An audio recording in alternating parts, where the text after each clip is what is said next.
மூச்சுத் திணறல் காரணமாக மருத்துவமனையில தீவிர சிகிச்சை பெற்று வரும் நடராஜனை சந்திச்சு வைகோ திருமாவளவன் உடல்நலம் விசாரிச்சாங்க. சசிகலாவோட கணவர் நடராஜனுக்கு கடந்த ஆண்டு அக்டோபர் மாதம் உடல்நலக் குறைவு ஏற்பட்டுச்சு. அவருடைய சிறுநீரகம் மற்றும் கல்லீரல் பாதிக்கப்பட்டிருக்கு.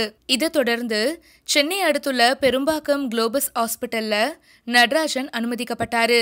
அங்க அவருக்கு டாக்டர்கள் தீவிரமான சிகிச்சை அளிச்சிட்டு வராங்க.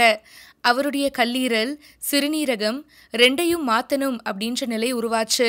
இதை தொடர்ந்து தஞ்சையை சேர்ந்த இளைஞர் ஒருவர் இந்த 2 உறுப்புகளையும் நடராஜனுக்கு தானமாக கொடுத்தாரு. இதுக்கப்புறம் தான் நடராஜன் உயிர் பிழைத்தாரு. 1 மாதம் அவருக்கு ஹாஸ்பிட்டல்லேயே சிகிச்சை அளிக்கப்பட்டுச்சு.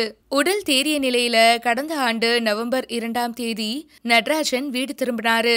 இந்த நிலையில பாத்தீங்கன்னா நடராஜனுக்கு நேத்திக்கு இரவு திடீர்னு நெஞ்சுவலி ஏற்பட்டுச்சு. மூச்சு திணறலாலும் அவதிப்பட்டாரு. உடனடியா அவர் ஏற்கனவே சிகிச்சை பெற்ற குளோபஸ் ஹாஸ்பிட்டல்ல மறுபடியும் அனுமதிக்கப்பட்டாரு. அங்கு தீவிரமான சிகிச்சை பிரிவுல நடராஜனுக்கு டாக்டர்கள் ட்ரீட்மெண்ட்டை கொடுத்துக்கிட்டு வராங்க. அவருடைய உடல்நிலை மோசமாக இருப்பதாக தகவல்கள் வெளியாகி இருக்கு. கவலைக்கிடமான நிலையில நடராஜனோட உயிரை காப்பாற்ற டாக்டர்கள் போராடிட்டு வராங்க. மதிமுக பொதுச் செயலாளர் வைகோ, விடுதலை சிறுத்தைகள் கட்சி தலைவர் தொல் திருமாவளவன் ஆகியோர் நேத்திக்கு இரவு நடராஜனை சந்திச்சு உடல் நலம் விசாரிச்சாங்க. நடராஜனுக்கு அளிக்கப்படுற சிகிச்சை குறித்து வைகோ கூறும்போது, என்னுடைய 50 ஆண்டு கால நண்பர் நடராஜன், அவருடைய உடல்நிலை மீண்டும் பாதிக்கப்பட்டுள்ளது. டாக்டர்கள் சிகிச்சை அளிச்சுக்கிட்டு வராங்க. நல்லதே நடக்கும் அப்படின்னு நம்புவோம் அப்படின்னு சொல்லியிருக்காரு. திருமாவளவன் சொல்லும்போது, நடராஜனை நேரில் சந்திச்சு நலம் விசாரிச்சேன்.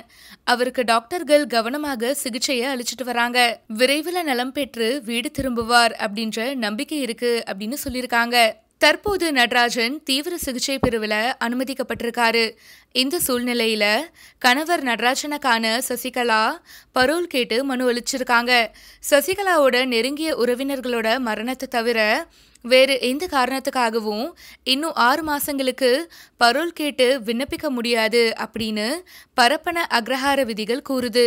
சரி, யோக முத்திரைன்னு வச்சுக்கோம். இது யோகத்தில் பயன்படுத்துகிற முத்திரை. இது எதுக்கு தெரியுமா பயன்படுத்துகிறாங்க? யோகத்தில் மலச்சிக்கல் இல்லாமல் போகிறதுக்காக, அதாவது மோஷன் கரெக்டாக போகிறதுக்காக யூஸ் பண்ணுற சிம்பிள். இப்போ தமிழக மக்களுக்கு கக்கா போகிறத பிரச்சனை.